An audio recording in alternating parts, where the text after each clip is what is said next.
Hello everyone, welcome to Deep education. Last video में हम लोगों ने ग्रह और उपग्रह से रिलेटेड क्वेश्चन किए थे जो टीजीटी, पीजीटी और जीआईसी में पूछे गए थे। ठीक है, आप सभी को पता ही होगा कि क्वेश्चन कितने रिपीट होते हैं, तो आप इस वीडियो को पूरा ज़रूर देखिए। और अगर वीडियो आपको पसंद आती है तो एक लाइक ज़रूर कीजिए, और चैनल पर अगर आप पहली बार आए हैं तो चैनल को सब्सक्राइब ज़रूर कीजिए। ठीक है, चलिए तो स्टार्ट करते हैं। क्वेश्चन है, मानचित्र रचना में अक्षांश एवं देशांतर रेखाओं का उपयोग सर्वप्रथम किस देश के विद्वानों द्वारा किया गया? ऑप्शन है चीनी विद्वानों, भारतीय विद्वानों, मिस्री विद्वानों या यूनानी विद्वानों। तो मानचित्र रचना में अक्षांश और देशांतर रेखाओं का उपयोग सर्वप्रथम किया था यूनानी विद्वानों ने। ठीक है, हमारा आंसर है ऑप्शन डी। चलिए अन्य तथ्य देखते हैं। हिप्पार्कस एक यूनानी खगोल शास्त्री एवं गणितज्ञ था जिसने विषुव की खोज की। उसने वर्ष की गणना 6.5 मिनट की परिशुद्धता तक की।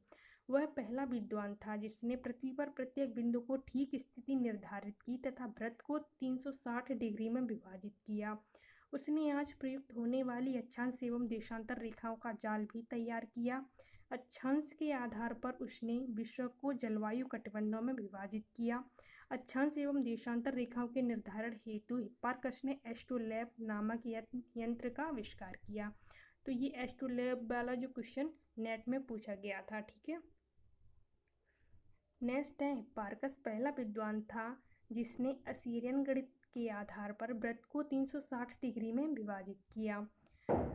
हिप्पार्कस ने एक कैटलॉग बनाया जिसमें 850 तारों की सूची थी। हिप्पार्कस के अनुसार भूमध्य रेखा एक बृहद वृत्त है जो पृथ्वी को 2 बराबर भागों में काटती है। नेक्स्ट क्वेश्चन देखते हैं। मकर रेखा निम्नलिखित देशों के किस समूह से गुजरती है? नीचे दिए गए कोड से सही उत्तर चुनिए। चलिए देखते हैं मकर रेखा कौन कौन से देश से होकर गुजरती है। ऑस्ट्रेलिया तो इससे गुजरती है, नामीबिया इससे भी गुजरती है, ब्राज़ील इससे भी, और चिली से भी। ठीक है, तो हमारा आंसर होगा 1, 2, 3 और 4। तो ये है ऑप्शन डी में, हमारा आंसर है ऑप्शन डी। चलिए अन्य तथ्य देखते हैं। दक्षिणी गोलार्ध में 23.5 डिग्री दक्षिणी अक्षांश रेखा को मकर रेखा कहा जाता है। मकर रेखा मुख्यतः Brazil, Paraguay, Argentina, Chile, French Polynesia, Botswana, Australia, Madagascar, Mozambique, दक्षिण अफ्रीका, टोंगा एवं नामीबिया से होकर गुजरती है। ओके, नेक्स्ट क्वेश्चन है, एक देशांतर को पार करने में पृथ्वी कितना समय लेती है? 2 मिनट, 24 घंटा, 4 मिनट या 5 मिनट? तो एक देशांतर को पार करने में पृथ्वी को समय लगता है 4 मिनट का। ठीक है, हमारा आंसर है ऑप्शन सी। अन्य तथ्य देखते हैं। पृथ्वी को अपनी धुरी का एक चक्कर 360 डिग्री लगाने में 24 घंटे लगते हैं, अर्थात 1 घंटा यानी 60 मिनट में 15 डिग्री घूमती है। इस प्रकार 1 डिग्री देशांतर की दूरी तय करने में इसे 4 मिनट का समय लगता है। ओके, अन्य तथ्य हैं। किसी देश के मध्य से होकर गुजरने वाली देशांतर रेखा के आधार पर निर्धारित समय प्रमाणित समय कहलाता है। भारत का प्रमाणिक समय 82.5 पूर्वी देशांतर से लिया गया है। यह रेखा प्रयागराज, इलाहाबाद ये नैनी से होकर गुजरती है। ठीक है,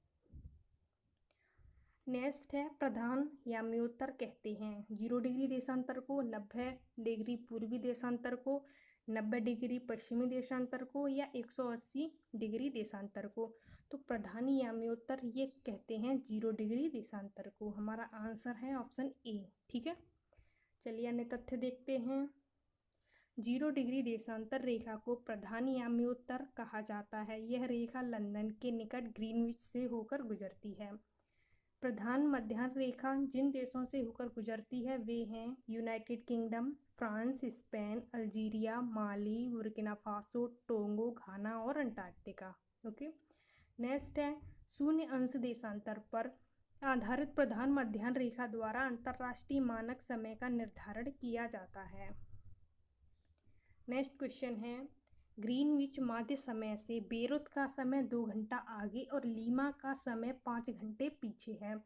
लीमा एवं बेरुत की देशांतर रेखा होगी क्रमशः।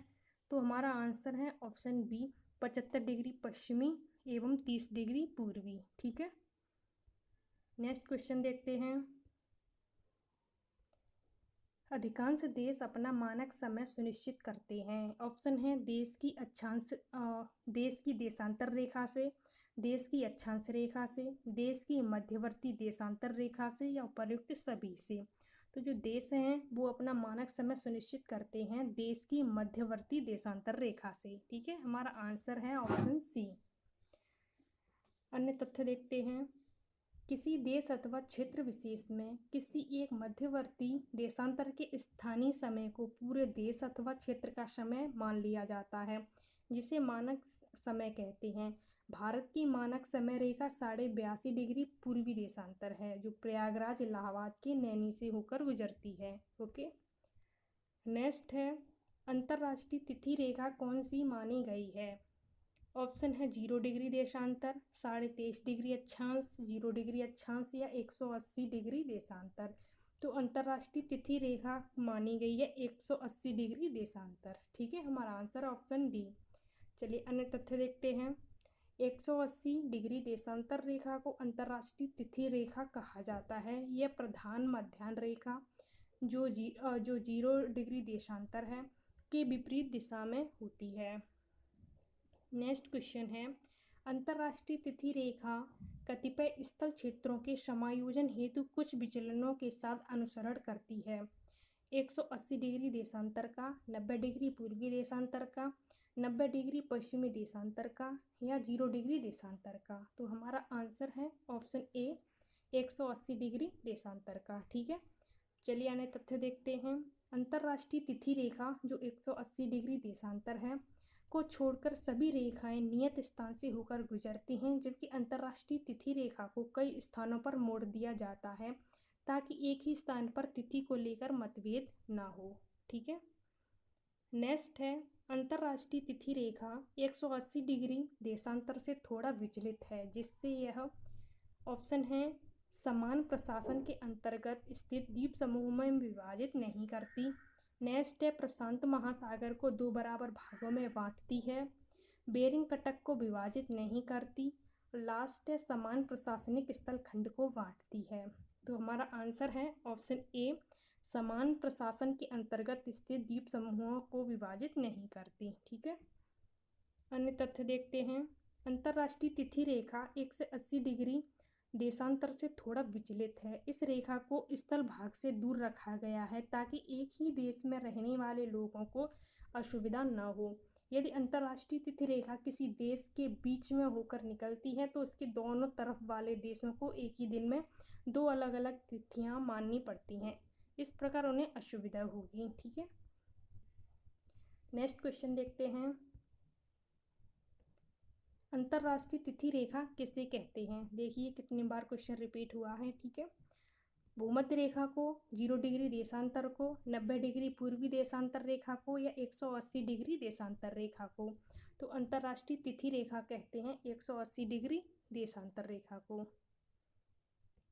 जब जहाज अंतर्राष्ट्रीय तिथि रेखा को पश्चिम से पूरब पार करता है तो उसकी तारीख ऑप्शन है 1 दिन बढ़ जाती है, 1 दिन घट जाती है, आधा दिन बढ़ जाती है या आधा दिन घट जाती है। तो ये पश्चिम से पूरब पार करता है तो 1 दिन घट जाती है। ठीक है, हमारा आंसर है ऑप्शन बी। चलिए अन्य तथ्य देखते हैं। 180 डिग्री देशांतर रेखा को अंतर्राष्ट्रीय तिथि रेखा कहा जाता है यदि कोई व्यक्ति भारत की ओर से चलते हुए इस रेखा को पश्चिम से पूरब की ओर पार करता है तो 1 दिन कम हो जाता है, और जब भारत की ओर चलते हुए पूर्व से पश्चिम की ओर आता है तो 1 दिन बढ़ जाता है। ठीक है, क्लियर है। नेक्स्ट है, अंतर्राष्ट्रीय तिथि रेखा किन द्वीपों के नज़दीक से गुजरती है। हवाई द्वीप, कुक द्वीप, सांता क्रूज या फिजी द्वीप। तो अंतर्राष्ट्रीय तिथि रेखा ये फिजी द्वीप से गुजरती है। क्वेश्चन है, यदि पृथ्वी की घूर्णन की दिशा उलट दी जाती है तो अंतर्राष्ट्रीय तिथि रेखा पर जब दोपहर होगी तो IST पर क्या होगा। IST मतलब इंडिया स्टैंडर्ड टाइम। ठीक है, तो पृथ्वी की घूर्णन की दिशा अगर उलट दी जाती है तो अंतर्राष्ट्रीय तिथि रेखा पर जब दोपहर होगा तो इंडिया स्टैंडर्ड टाइम तो ये होगा 5:30 बजे। ठीक है, हमारा आंसर है ऑप्शन बी। चलिए नेक्स्ट क्वेश्चन देखते हैं। मध्य प्रशांत महासागर से गुजरने वाली अंतर्राष्ट्रीय तिथि रेखा सामान्यता का अनुसरण करती है। ऑप्शन है 180 डिग्री देशांतर, 0 डिग्री देशांतर, 40 डिग्री पश्चिमी देशांतर या 90 डिग्री पूर्व देशांतर। तो हमारा आंसर है 180 डिग्री देशांतर। ठीक है। मध्य प्रशांत महासागर से गुजरने वाली अंतर्राष्ट्रीय तिथि रेखा सामान्यता 180 डिग्री देशांतर का अनुसरण करती है। नेक्स्ट क्वेश्चन देखते हैं। किसे आर्कटिक व्रत कहा जाता है? 66.5 डिग्री उत्तर, 23.5 डिग्री उत्तर, 66.5 डिग्री दक्षिण या 90 डिग्री उत्तर। तो आर्कटिक व्रत कहा जाता है 66.5 डिग्री उत्तर को। ठीक है, हमारा आंसर है ऑप्शन ए। चलिए अन्य तथ्य देखते हैं। उत्तरी गोलार्ध में 66.5 डिग्री उत्तरी अक्षांश रेखा को उत्तरी उपध्रुव व्रत अथवा आर्कटिक व्रत कहा जाता है, जबकि दक्षिणी गोलार्ध में 66.5 डिग्री दक्षिणी अक्षांश रेखा को दक्षिणी उपध्रुव व्रत या अंटार्कटिका व्रत के नाम से भी जाना जाता है। ठीक है, चलिए आज इतना ही रखते हैं। Thanks for watching the video. Please like and share and subscribe my channel. Thank you.